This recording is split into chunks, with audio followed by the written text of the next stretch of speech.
My name is Logan. I emanate from the dusty streets of Heidedal, which is a predominant colored area within Bloemfontein. And I am the second born of my parents. They were only blessed with 3 daughters. So when I completed my matric, I became a student at CUT. I completed my honors degree in human resources management. And by then, what I wanted to achieve back then was my first business was a training and development company, because I specialized in human resource in training and development.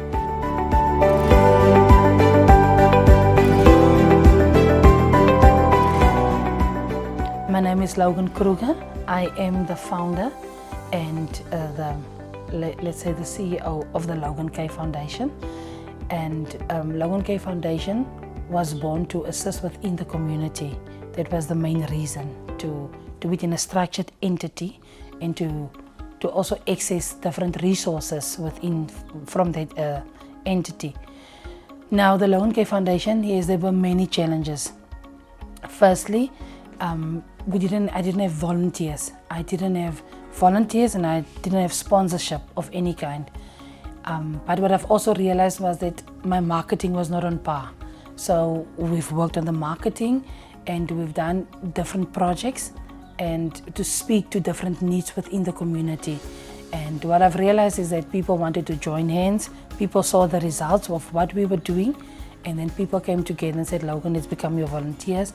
And other people just came and said, Logan, let's assist you with sponsorship, or Logan, please come and apply to our company also. And then everything just became more easier as it is now, because now I can literally say people are advising me. Others are just giving me advice from the background to say, do it in this fashion, do it in this manner. So there's volunteers now, there's funding now. It's not what I would want it to be, but at least there is something as opposed to previously. Success stories I've realized is that I've managed now also to formulate and to sustain relationships with other NGOs, because I'm based in Heidedal, but 80% of my work is not even in Heidedal. I work in the surrounding areas because the needs are so much bigger that side. But what I've realized is, Logan, collaborate with other people. And it's not about the shine or the acknowledgement, it's about collaborating, because they have projects but they don't have donations. And when I have an influx of donations, the first thing I do is I share it amongst other NGOs, because I've realized is that together we can do so much more. So I have beautiful relationships in every area that I work with. I don't go there on my own. I link with an existing NGO there. Why? Because I also want to build the brand of that NGO so that people can also believe in that NGO. I can also mention is the fact that people just came in to say, Logan, what can we do to assist you? And people from all walks of life, whether it was financial, whether it was knowledge, whether it was my corporate identity, whether it was printing, it doesn't matter.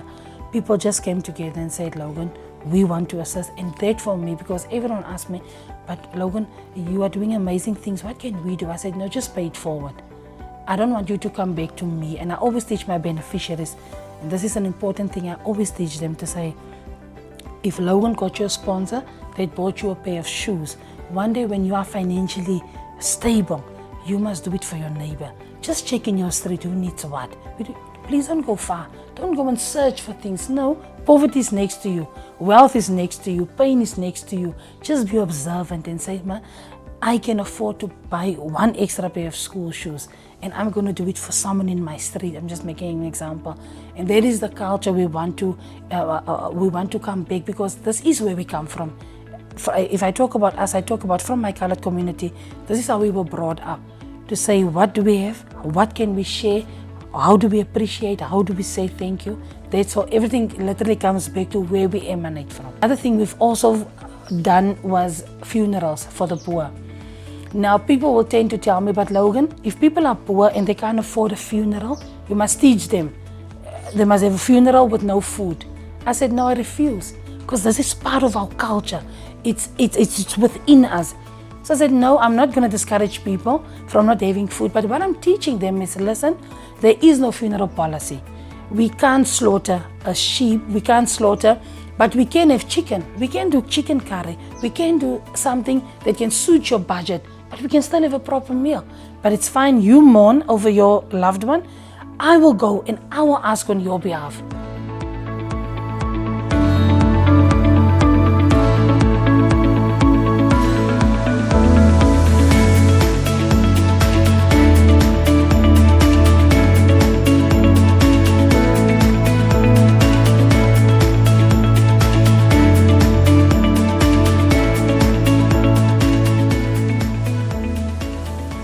People will just come and complain to me about just anything and everything. I don't know if they think I know everything, or do they just feel comfortable in confiding in me. I don't know.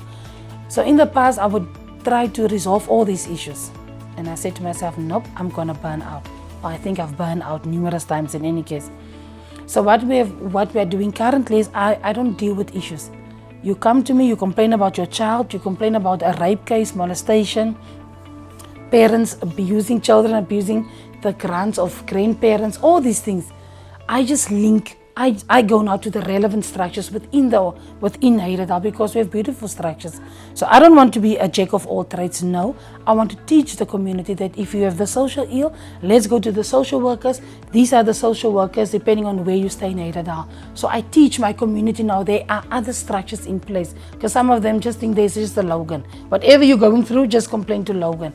So that is one thing I'm doing, is just make people aware that there is a relevant structures that they must access, because we don't want a situation where Logan does the work of everyone. Then we're not working smartly anymore.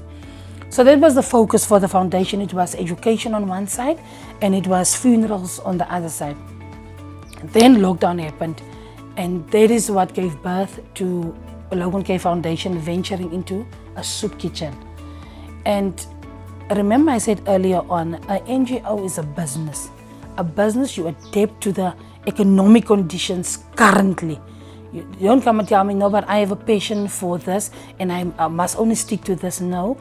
So it's important for you to stay in touch with what is the needs of the community, not what do I like to do. Many times what you like to do and what is needed are not related. You must understand, Logan, as much as you want to teach children sport, you can't teach them sport on an empty stomach. Unfortunately, as much as they have the skill, they don't have the energy. They're hungry. So you must adapt to the material conditions on the ground to say, let me readjust now. It's either you're going to venture into it, or you do a collaboration with another NGO to say, I see you have a soup kitchen, I do sport, why don't we collaborate on a Saturday? You first going to feed them, then I'm going to do sport. There's a creative way we must start to think within the NGO space. So when the lockdown was announced and all of us was in fear, we are still living in fear, I've realized one thing. Our children within my community, I don't want to say I'm from a poor community, but predominantly the socioeconomic conditions within my community, people are literally living under the breadline. And I knew a lot of we have 7 schools within Heidelberg. We have 4 primary schools, and then 3 high schools. And I know that a lot of our children are literally dependent on the food that they usually get from the feeding schemes.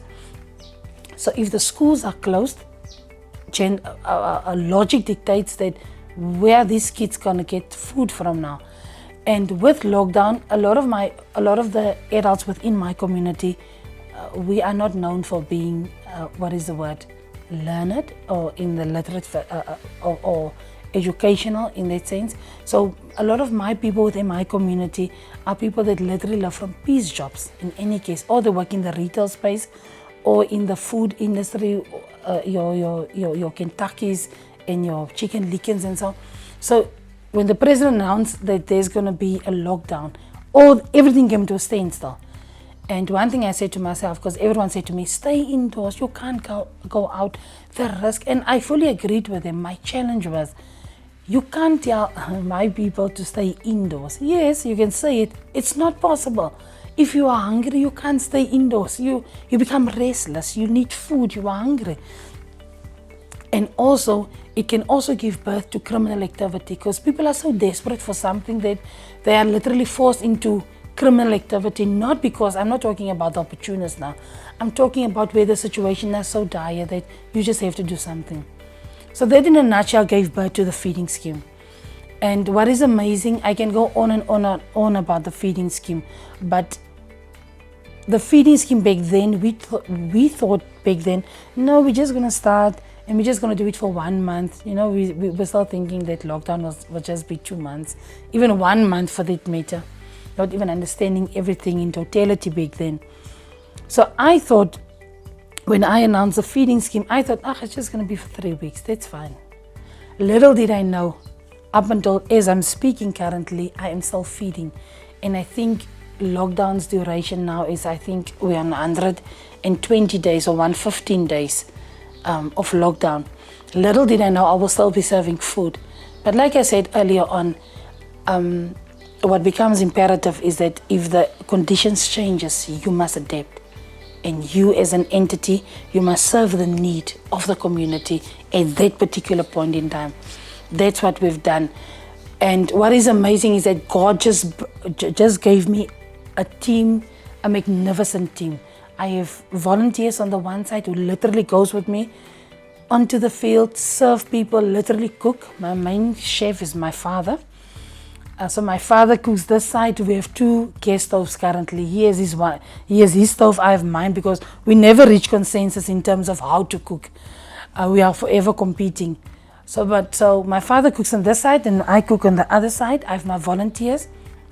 And then I have amazing people in my community. You know, I have people that said, Logan, I don't have millions, but I can cook for you a pot of food every day. There are people supplying me with a pot of cooked food to the value of 500 every day since lockdown has started. They cook at their homes. I just collect. Logan dishes out the food.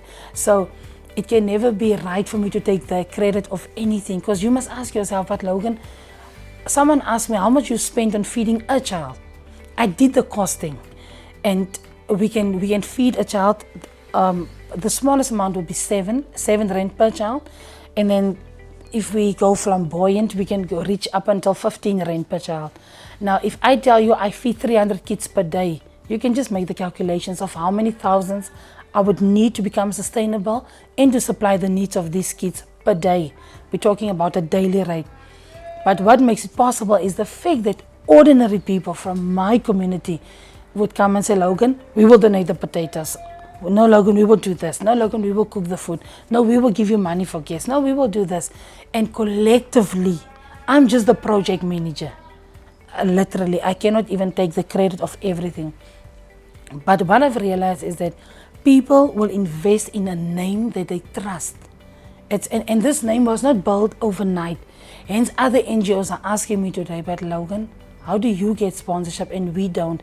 And I want to tell them it's about consistency. Consistency is the new currency.